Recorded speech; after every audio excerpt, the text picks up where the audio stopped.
Pois é, em meio ao aumento de casos da Covid-19, São Paulo registrou mais 2 novas variantes. A reportagem é de Carolina Abelim. As novas cepas são diferenciações da Ômicron e foram sequenciadas pelo laboratório da Faculdade de Medicina do ABC. São elas BQ1117 e BQ1118. É a primeira vez que elas são detectadas no Brasil. Os pacientes apresentaram um quadro leve da doença. Já são 3 subvariantes inéditas descobertas em poucos dias. Na semana passada, o Instituto Butantan, aqui em São Paulo, também havia registrado uma nova variante no Brasil, a BN1, mas que todavia não é considerada de preocupação pela Organização Mundial da Saúde. Especialistas analisam que, num cenário em que há o aumento de transmissão e de diagnósticos positivos, é esperado que novas variantes sejam registradas. O infectologista Renato Kifuri observa que não necessariamente as novas mutações irão impactar na gravidade da doença ou mesmo ganhar prevalência entre os casos positivos. Variantes e suas subvariantes surgem todo dia, né? A facilidade hoje do sequenciamento genômico nos permite reconhecer diariamente novas mudanças no vírus. O que não quer dizer que essas variantes e suas derivadas vão causar um aumento de casos. Nós temos muito mais variantes e subvariantes do que ondas da doença.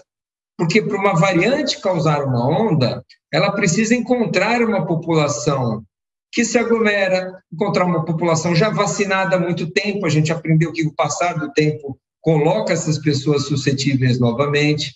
Então, a gente precisa ter cobertura vacinal e muitas pessoas ainda não vacinadas. Então, esta combinação do surgimento de uma variante com populações vacinadas já há algum tempo e com aglomerações, o uso dessas medidas não farmacológicas é o que culmina com essas elevações.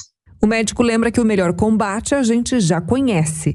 Vacinação em dia e prevenção com medidas como o uso da máscara e higiene das mãos. Segundo o último boletim do Ministério da Saúde, seguimos em aceleração de novos casos.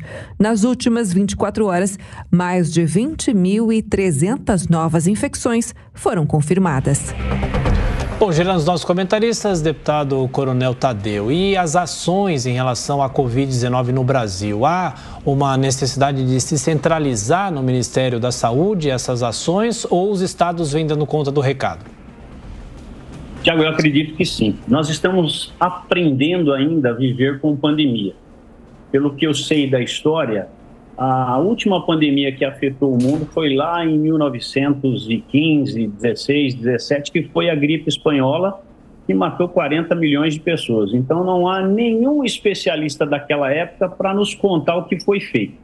Portanto, essa pandemia, o Covid-19, ela veio para nos ensinar e dizer muitas coisas. Os próprios médicos acabam se contradizendo. Alguns falam uma coisa, outros falam outra, e a gente não tem um discurso único, técnico, né, e especializado a respeito dessa doença. O governo federal tem feito a parte dele. Vacinas não faltam. As campanhas em vários estados e municípios também estão sendo feitas. O que precisa agora é uma maior conscientização da população de que a vacina ela é um bem necessário e a gente precisa. É claro que, vamos deixar bem claro, respeitando a liberdade daquela pessoa em querer ou não se vacinar. E nós sabemos, já toda a imprensa já falou isso, algumas recomendações sobre afastamento, elas precisam ser obedecidas. Eu queria lembrar aqui que em maio de 2020, quando nós tivemos aquele primeiro pico da pandemia, lamentavelmente aqui em São Paulo nós tivemos decisões muito erradas. Por exemplo, nos transportes públicos, quando mais se precisava afastar a população, o que fizeram os governantes da época? Simplesmente diminuíram o número de ônibus, diminuíram o número de trens, diminuíram o número de vagões, e aquilo praticamente foi um estupim. Isso é para mostrar que não existe ninguém que não possa errar nesse momento. E todos nós precisamos fazer um meia-culpa em função de tudo aquilo que aconteceu, principalmente as 700 mil mortes, e não ficar acreditando ou colocando a culpa no governo Bolsonaro, que foi o que nós vimos durante todos esses meses que nós convivemos com a pandemia.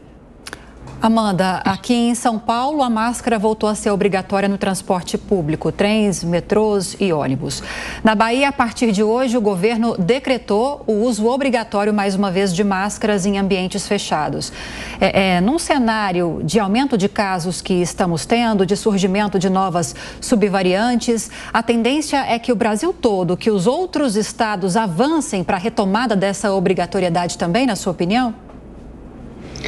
Eu não sei, mas eu acho que é preciso seguir o que as melhores práticas médicas já apontaram. É uma coisa óbvia, se você tem um aumento na curva de casos e de internações, que essa população seja poupada e adote logo as medidas sanitárias não farmacológicas. Nós estamos cansados de saber quais são, um certo distanciamento, evitar aglomerações, principalmente nessa época de final do ano. Logo depois vem o carnaval, usar máscara, poupar nossos parentes, nossos conhecidos, amigos mais idosos. De repente, ao se aproximar de um idoso, principalmente sabendo que você tem frequentado aglomerações, usar a máscara, evitar se aproximar demais e principalmente estar em dia com o calendário vacinal. Quem ainda não tomou todas as doses, tomar a terceira dose, tomar a quarta dose. É o que o doutor Renato Furi falou. Nós temos agora, dispomos de um arsenal de ferramentas, instrumentos, sabemos lidar com essa doença. Ninguém precisa fazer a política de Covid zero, que está fadada à falência, como nos mostram os protestos, as manifestações que ocorrem hoje na China.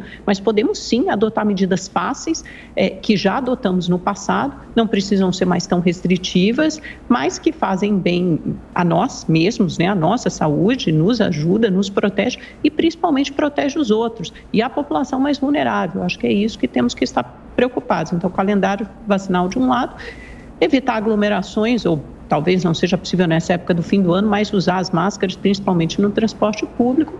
Eu acho que o resto a gente já sabe, né? Torcer para que nenhuma variante mais grave ocorra. E justamente para evitar isso é que a gente precisa adotar as medidas agora. Agora, um ponto que tem que ficar claro e chamar atenção. Na semana passada, o grupo de transição do governo eleito Lula esteve numa reunião com o Ministério da Saúde, com Marcelo Queiroga, e eles se deram conta de que o atual governo não comprou todas as doses de vacinas necessárias para imunizar a população no ano que vem. Então, estamos entrando aí num limbo, num momento escuro. Sabemos da estratégia completamente errática e equivocada desse governo para lidar com a Covid. Roberto Mota, qual deve ser a preocupação nesse momento? Bom, agora que o amor venceu, vai tudo dar certo, né? Ninguém vai mais tomar nenhuma medida errada. É papel da imprensa tratar esse assunto com seriedade e sobriedade, trazendo a informação correta, como, por exemplo, esse infectologista acabou de afirmar na entrevista. Novas variantes surgem todos os dias. Então, dizer que surgiu uma nova variante e as pessoas ficarem apavoradas, não tem nada a ver. Se espera também das autoridades bom senso para que não se repitam medidas insanas como o fechamento das escolas. Eu não duvido nada que já tenha por aí gente pensando em pedir de novo o fechamento das escolas. Ou proibir as pessoas de andar na rua ou ir à praia, como foi feito aqui no Rio de Janeiro. Durante a pandemia, grande parte da mídia chamou para si o papel de aterrorizar as pessoas durante todos os dias. O resultado é que tem, até hoje, gente que tem medo de sair na rua, pessoas que vão ficar reclusas pela vida inteira por medo de pegar a doença. Então, é isso que a gente espera, um pouco de sobriedade e de seriedade num tratamento de um assunto que é muito sério, não deve servir para lacração e ganho político fácil.